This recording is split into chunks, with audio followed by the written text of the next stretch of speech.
Israel নামের কোনো দেশ 1947 সালের আগে পৃথিবীর মানচিত্রের কোথাও ছিল না।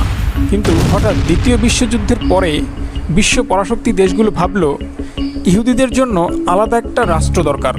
তখন জাতিসংঘ সিদ্ধান্ত নিল ফিলিস্তিনকে দুই ভাগ করে এক ভাগে ইহুদিদের রাখবে, অন্য ভাগে প্যালেস্টাইনে থাকবে।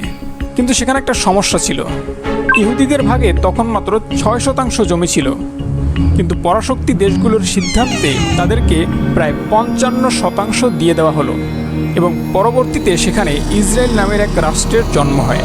পরবর্তীতে ফিলিস্তিনিরা দাবি করল তাদের প্রতি অবিচার হচ্ছে, তাদের ঘরবাড়ি, বাজার, মসজিদ এ সব কিছুই ইসরায়েলি সেনারা একে একে দখল করে নিচ্ছে। বাকিটা ইতিহাস। শুরু হলো উচ্ছেদ।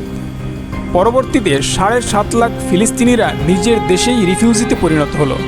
আজ খেয়াল করলে দেখবেন পুরো ভূখণ্ডটাই যেখানে ফিলিস্তিনের ছিল, সেখানে ফিলিস্তিনিরা আজ বিশ্বের মানচিত্রেই নেই। আর এই বিষয়টাকে বিশ্ব কিভাবে দেখে জানেন? আপনি যদি শক্তিশালী হন তাহলে ইতিহাসও আপনার পক্ষেই কথা বলবে। তবে ইনসাইড বাংলার দর্শকের প্রতি একটা প্রশ্ন আছে, এই বর্বর ইতিহাসের পিছনে মূলত কারিগর কারা?